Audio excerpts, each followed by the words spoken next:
بسم اللہ الرحمن الرحیم۔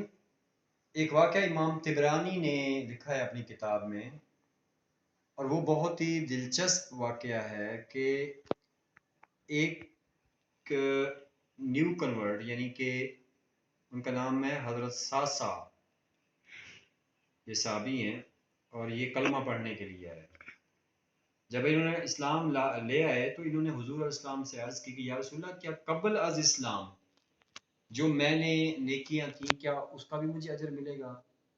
تو حضور علیہ السلام نے پوچھا کہ آپ نے کیا نیکیاں کی ہیں؟ تو اس نے پھر اپنا ایک واقعہ بیان کیا کہ یا رسول اللہ صلی اللہ علیہ وسلم، ایک دفعہ میرے 2 اونٹ گم گئے اور ان کی تلاش میں اپنے ایک اور اونٹ پہ بیٹھا اور تلاش کرتے کرتے دور ایک علاقے میں نکل گیا، جہاں میں نے اپنے وہ 2 اونٹ پا لیے۔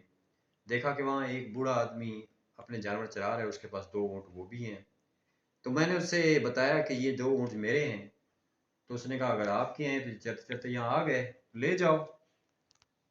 تو اسی وقت مجھے پتہ چلا کہ یہاں جو ہے ان کے ہاں ایک بچی کی ولادت ہوئی ہے، اور اس بندے نے کہا کہ اگر بچی کی ولادت ہوئی اب میں تو اس کو دفنا دوں گا، کیونکہ مجھے تو داماد کی باتیں سننے کا یا اس کے سامنے جھکنے کی عادت نہیں ہے، ٹھیک ہے، تو میں دفنا دوں گا۔ یعنی کہ بوجھ سمجھتے تھے بیٹیوں کو زمانہ جاہلیت میں لوگ۔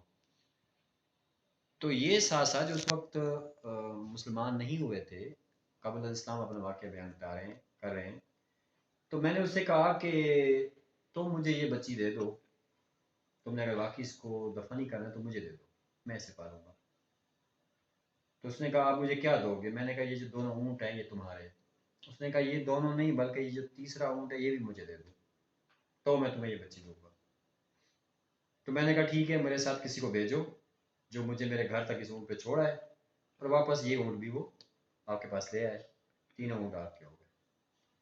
اس کے بعد مجھے مطلب ہے کہ اس نیکی کا ایک لطف آ گیا، اور میں جہاں بھی دیکھتا کہ کوئی بچی جو ہے کسی قبیلے میں پیدا ہوئی ہے اور جو اتنے ظالم ہیں کہ وہ اس کو دفن کر دیں گے، قتل کر دیں گے، تو میں وہ بچی اس سے اونٹ دے کر خرید لیا کرتا۔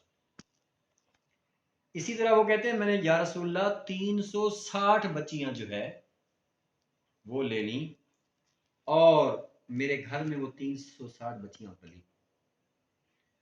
تو حضور علیہ السلام نے اپنے اس نیو کنورٹ صحابی کا ماتھا چوما اور فرمایا یہ تمہیں اسلام کی برکت ہی تو عطا ہوئی ہے کہ تجھے اللہ تعالیٰ نے کلمہ نصیب کیا ہے، تجھے اسلام کی دولت ملی ہے، یہ اسی کا اجر ہی تو ہے، اور جو تجھے آخرت میں اللہ خزانے عطا فرمائے گا، مفہوم حدیث ہے کہ وہ تو بے شمار ہوں گے۔